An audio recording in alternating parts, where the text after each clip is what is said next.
There was a mad dash from Jennifer and Sarah, but Molly was perplexed. What was a daycare crocodile? She got up and suddenly dashed upstairs. She needed her teddy bear as it had the device in it. She grabbed it, took one last look at her cute reflection, and then scrambled back down the stairs. She looked at the coat rack and saw a thick red jacket with brown toggle buttons and a brown bear embroidered on the pocket. As both Sarah and Jenny had their jackets on, she guessed that one was hers, and she pulled it down and put it on. Jenny's mom gave each of the girls a kiss on the forehead and pushed them out the door into the company of a woman probably 30 years old wearing a bright orange jacket that said Sunshine Bay Daycare. It was the daycare just down the street. Molly had passed it quite often when walking to Jennifer's house, but had never stepped inside. "Hi girls. All ready for a day of play and learning?" the woman said in an overly chirpy manner reserved for young children. Molly felt silly but secretly liked her tone. Sarah simply nodded as she held Molly's hand, and Jennifer just scoffed. Molly noticed two other similarly dressed adults with the high-visibility jackets on, and outside Jennifer's front garden gate stood a line of teenagers standing in pairs, with each pair holding hands. "Well girls, get to your places please. You should know the drill by now." Molly didn't understand what was going on, but Jennifer wandered off to stand beside a teenage girl dressed in a denim set of overalls. It took Molly a second to recognize the blonde cheerleader.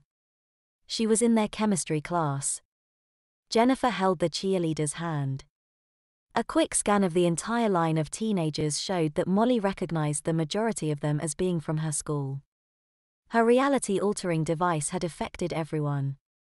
Every single teenager was at a younger stage of development because of her request.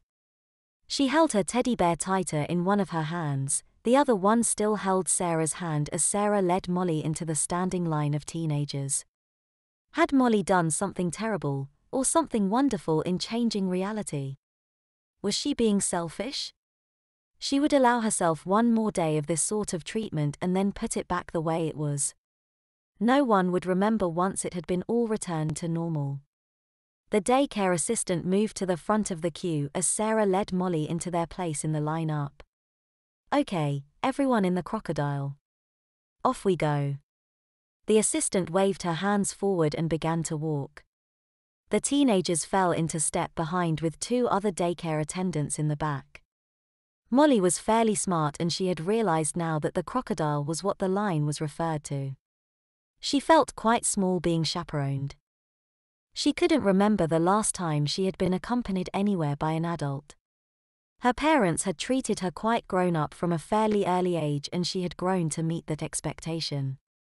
So to suddenly feel like she was being treated like a kid was a real treat. It wasn't long before they arrived at the daycare, and as they stepped through the large high gates, the pairs split up and rushed towards the front doors, pouring into the building and playing in the front yard, yelling and laughing and causing general bedlam. Jennifer came up to Molly and Sarah. She smiled at Molly. "What should we do first?" Molly didn't know what there even was to do.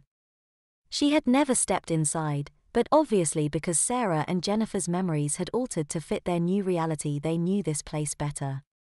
"What do you want to do, Sarah?" Molly asked, taking the pressure off herself. "I want to color in.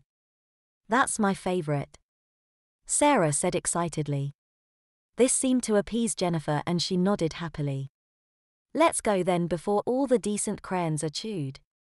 Jenny laughed as she then bolted for the main entrance, leaving her two teenage friends in the dust.